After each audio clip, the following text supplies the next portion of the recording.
that means it's time to go bowling, Kieran.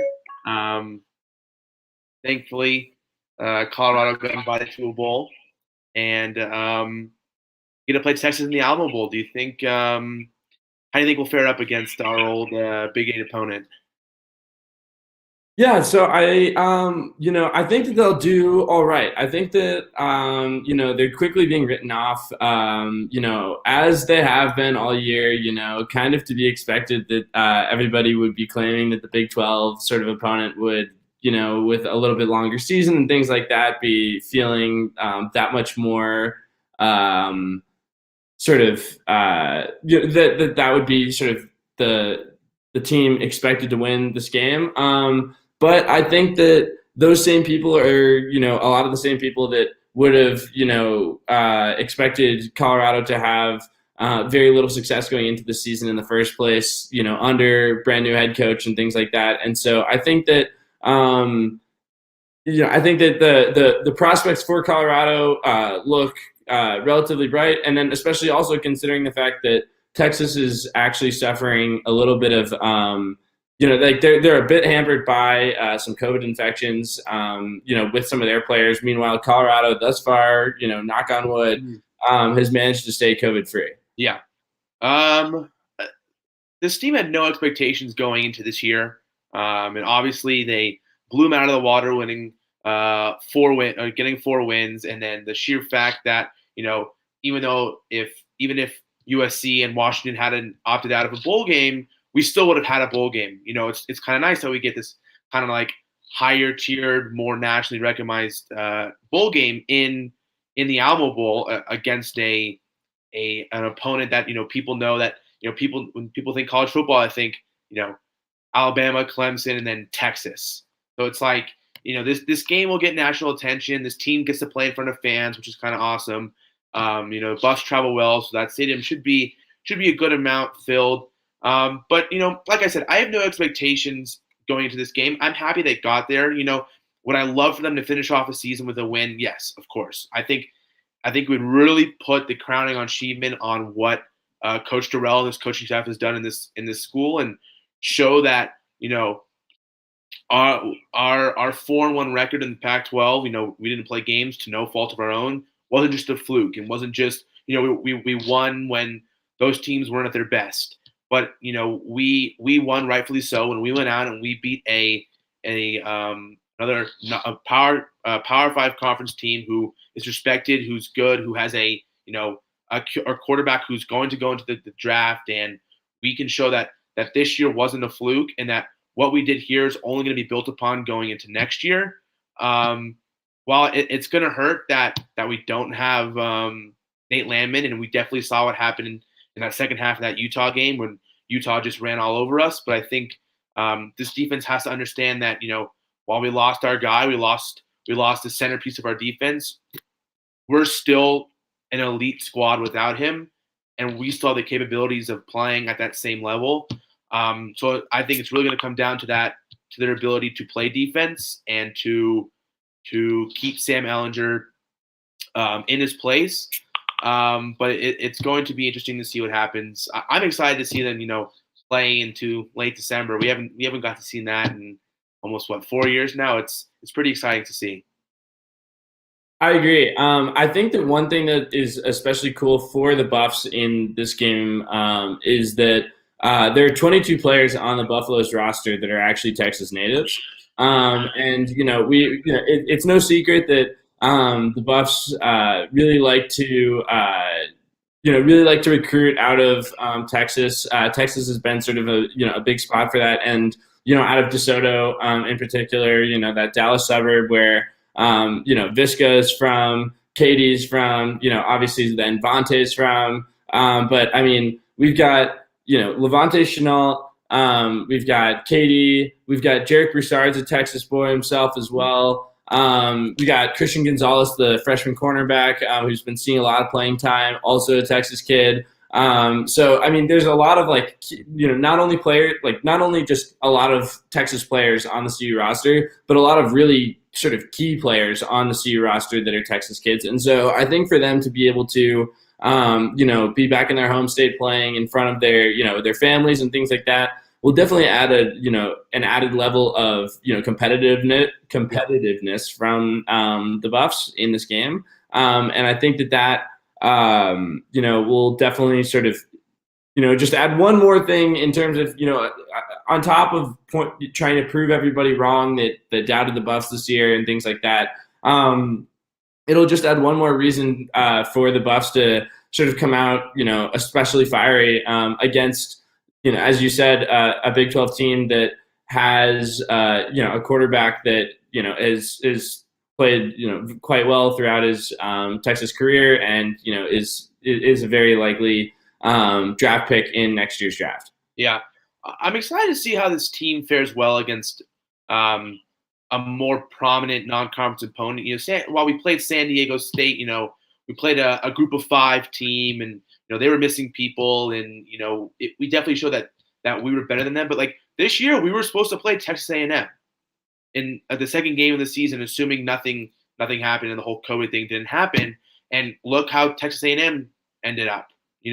I think this Texas game can really, while they may not win, if they keep it close and they keep up with a team who has better recruits, who has better talent, who has been playing together much longer than our team has with their coaching staff and their players. If we can not only keep up with them, but possibly steal the win, make that game super competitive and super interesting, I think that just that goes to show what I said, that they're putting the cherry on top of a season that blew everyone's expectations, not only Colorado's expectations, but the Pac-12 expectations, but national expectations. I still find it ludicrous that we dropped from the college football playoff rankings just because we didn't play a game last week, to no fault of our own again.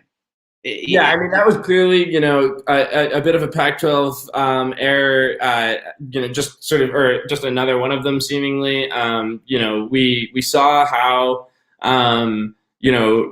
there stood, like, both, had USC played Colorado instead of playing Oregon, how it would have stood to benefit both teams, just because USC would have gotten a top 25 game out of that, in addition to the Buffs would have gotten that game out of that, and the Buffs were the next sort of best Pac-12, had the next best Pac-12 conference, conference record. And so I think that, obviously there's a few reasons why that would have made a lot of sense to do in an ideal world. But such is life. Here we are, and I feel like if anything, this is a little bit of sort of retribution for the Buffs, that they've been able to sort of, that they continue to persevere, as Karl Dorrell mentioned in the press conference on Sunday.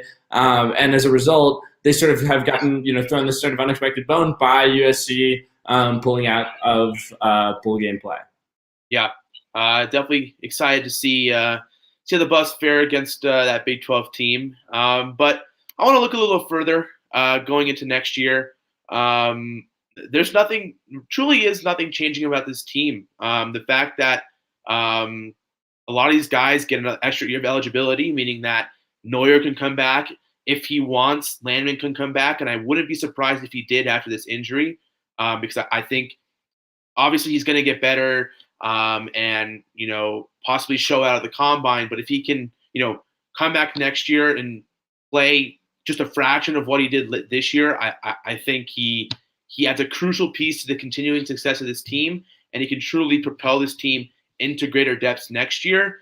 But the fact that we're losing hardly anyone is really, really gives me a lot of confidence, and I'm really excited to see what happens when Coach Dorrell and Coach Shev truly get a full year to get this whole team under control and truly meshing and playing well together. We saw it happen this year. I really want to see what happens when they get a whole entire year to really prepare for an upcoming season. I agree. I mean, I think that there's a tweet I saw from Jonathan Van Diest back in the sort of earlier part of the month. It was around like the first week of December, and the whole tweet was literally just saying something to the effect of, I like Karl Dorrell's the man. Yeah. And I am so on board with this guy, and he's doing something special here in Boulder. And so to hear that from one of our like sort of most essential players on the defensive side of the ball. A guy who's really sort of been providing a lot of necessary backup to Carson Wells and to Nate Landman in that sort of linebacker core that we've talked about has been just so impressive throughout the year and stuff. And so to hear that from Van Diest and have him really just sort of giving us a little bit of like the player's perspective into what it looks like, on the locker room side of things for the Buffs, and that they, are as bought into this, are bought into Darrell and bought into this whole sort of new, culture is really exciting. And I think that, I agree with you. It can only stand to benefit them more. The more years that they're able to play, the fact that Carl Darrell will be able to get some of his own recruits in the door, some guys that he's sort of been eyeing and would like to put into his system himself, rather than having to sort of inherit the entire thing brand new. And obviously, then being able to play, hopefully, a full season next year, in all likelihood. And so, adding all those combinations in, like it really just gives reasons to be, positive and sort of have a, an optimistic outlook on the future of CU Buffs football. Yeah. I think the biggest out of anything, more than the player awards, that, like, obviously there's no doubt that Carl Darrell is going to be a Coach of the Year finalist. Deservedly so.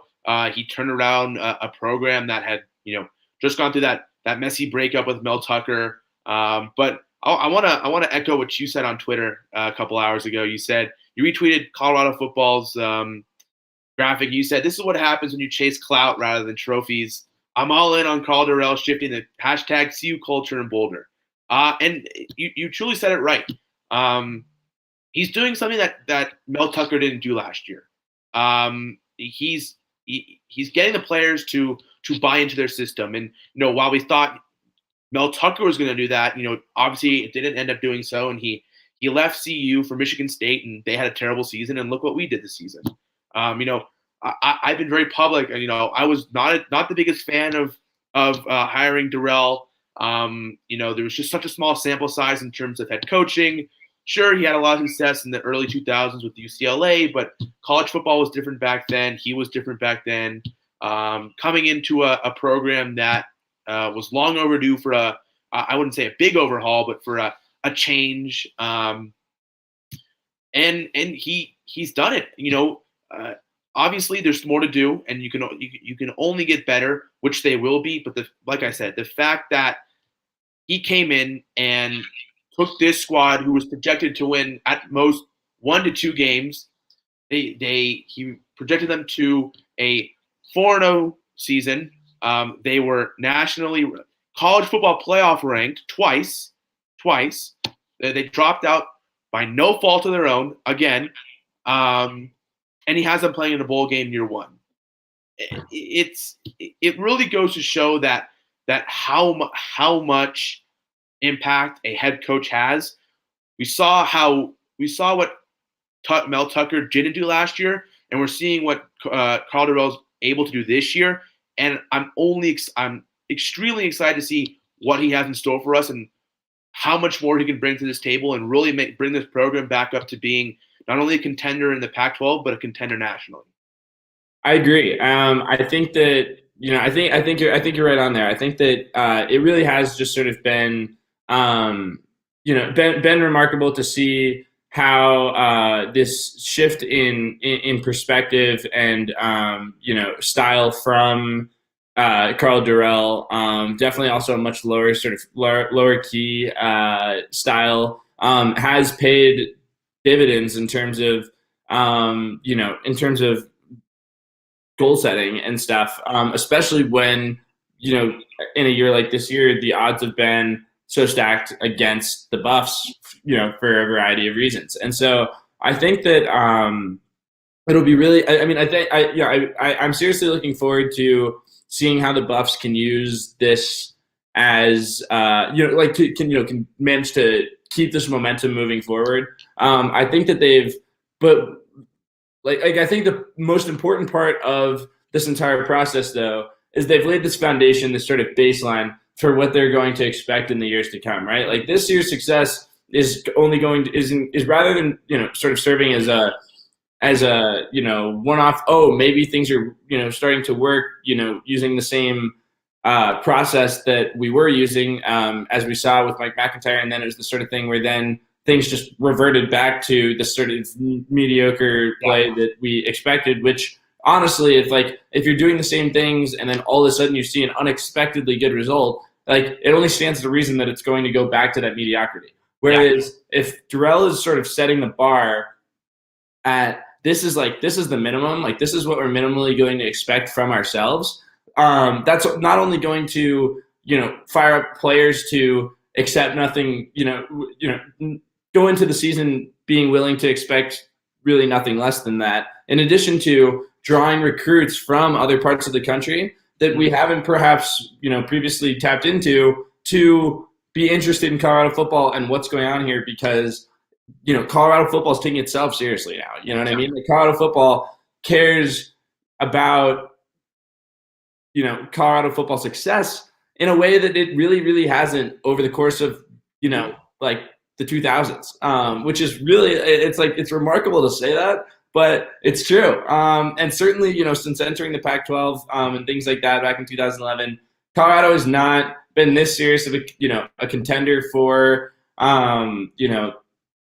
for just being a top-ranked team. And I think we've seen a lot of the media sort of setting aside Colorado success as being like, oh, this is one-off, whatever. As you mentioned, them getting knocked out of the top 25 without even playing a game, like that should by no means be cause for you to drop down. It should really, if anything, just be means to stay in the same position. So I think the likes of that kind of stuff, we'll start to see a little bit more respect nationally, on a variety of levels. Yeah.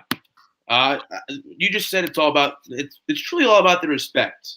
I think not only the respect that Colorado needs to receive, but the respect that the Pac-12 needs to receive. Now, that's a bigger conversation, and that kind of goes up to the higher up brass in the Pac-12, more specifically Larry Scott and his inability to be a good commissioner in a Power 5 conference. But that's another conversation we can have.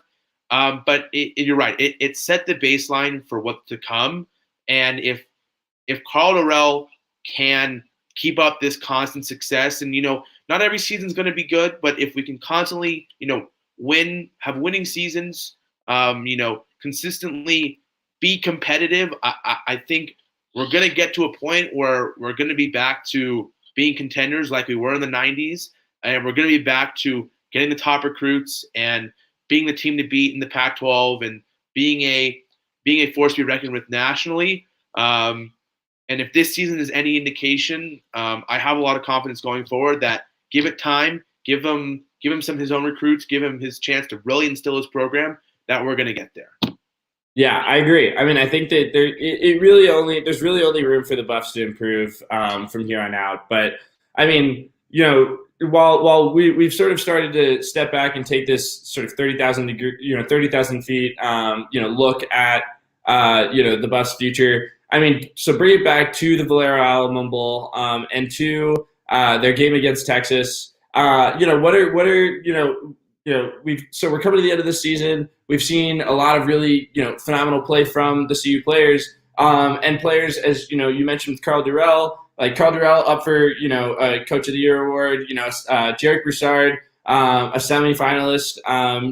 For like national award categories. I mean, so what sort of hardware do we see players potentially bringing in for themselves? Given this super successful season. I think Carl Durrell will win. I think he'll win Coach of the Year in the Pac-12. He deserves it nationally, but I can see it going to like the coach of Coastal Carolina or Iowa State. One of those schools who went undefeated or had a better season than the Buffs did. I see no reason why Jarek Broussard isn't going to win Comeback Player of the Year. the fact that he was ranked nationally in yards coming off of 2 leg surgeries, and he's playing in a conference that already has a disadvantage nationally, pays dividends to what he's done and what he's going to continue to do. The fact that he's only a sophomore, that he gets to play at least 2 more years here, is really exciting to see. But by far the biggest snub was how Nate Landman is not a finalist for the Butkus Award. Sorry. I get it. He got injured, but the level of play and just the fact that he is everywhere on every single defensive play for Colorado, and he's always seems to be the one making the tackle or the one that's right there. And he didn't make it. The fact that he was ranked nationally twice as Player of the Week, and other players made it over him who hadn't won a single conference award or national award, it's a little dumbfounding to me.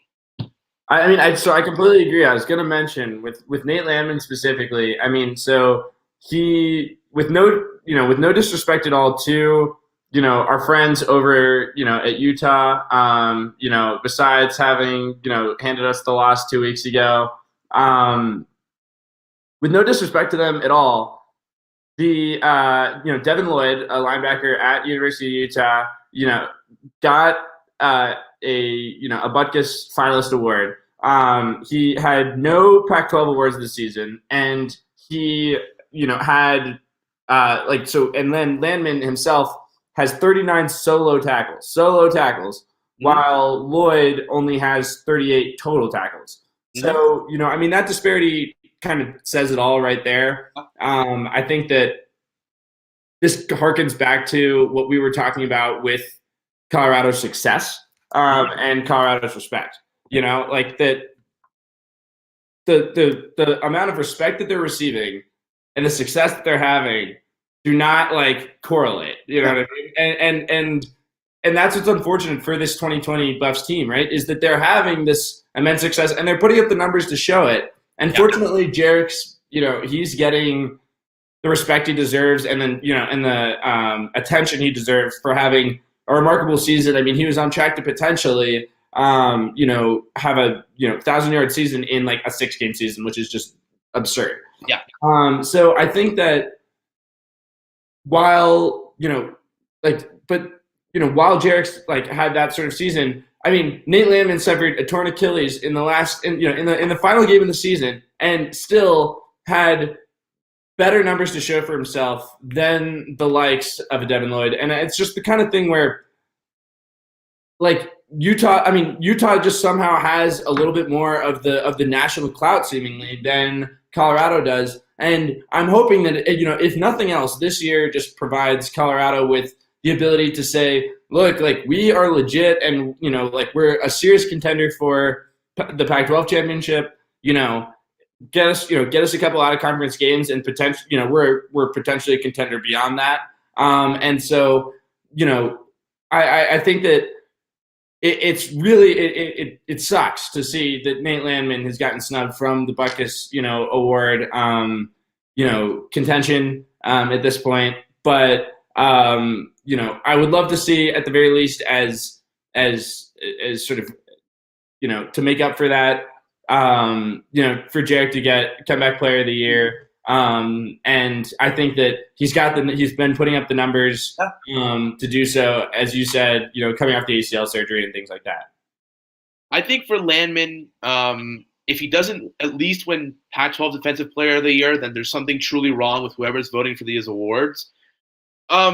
It's not like this is an anomaly year for Landman. He has consistently, since his beginning of his Colorado career, been putting up these fantastic numbers and has gotten some national attention, but not nearly the enough that he deserves. He's arguably the best defensive player in the Pac-12, a top 5 linebacker nationally. He will get drafted by an NFL team. He will have a successful career just because he's that good.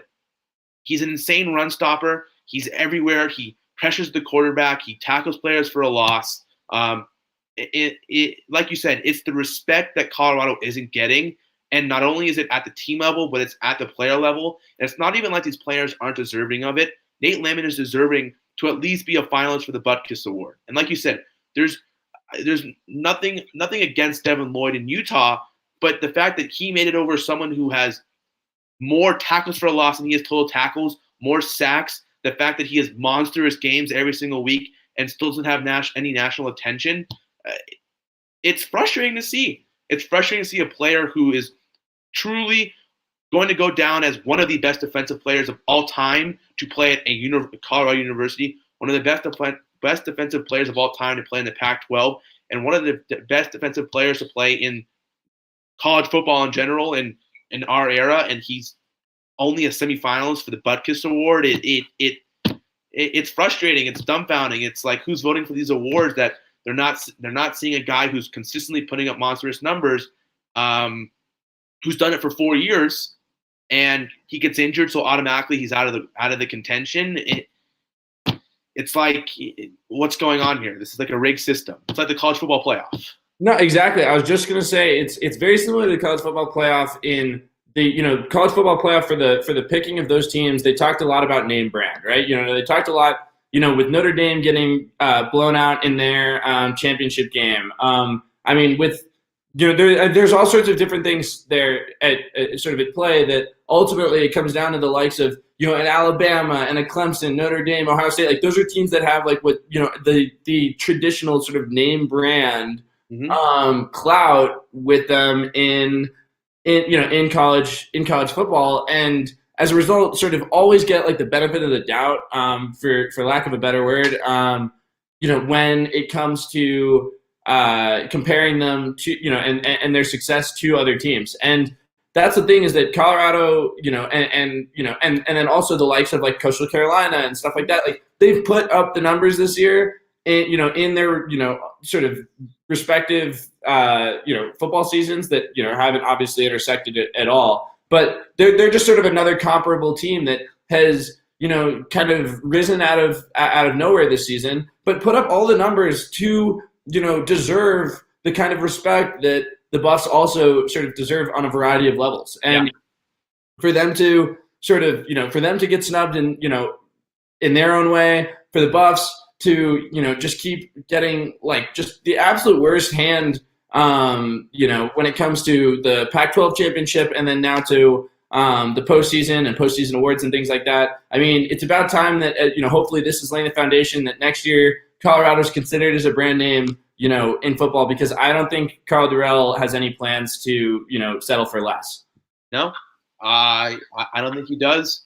And I truly think if this team goes out there and it beats a very good Texas team, and it finish the season, ranked nationally, which they will, if they do beat Texas, I see no reason why come next season, come the odds and that sort of stuff, if they're at the bottom of the pile again, there truly is something wrong within the system, and the Pac-12 needs to take a bigger look at, like you said, the name brand and the favoring of the likes of USC and an Oregon, and a UCLA and a Washington, and truly looking at a team who blew expectations out of the water, competed with the best, and still didn't get the respect they deserve.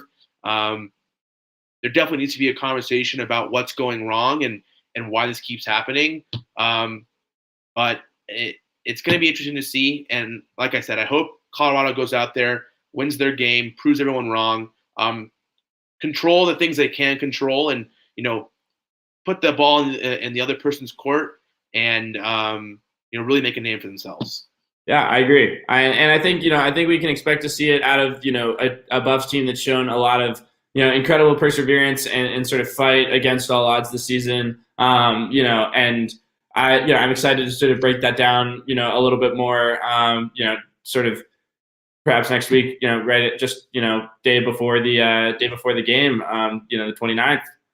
I'm excited, very excited. With that, we want to thank you all as always for coming to another episode of Buffalo Dash. The usual.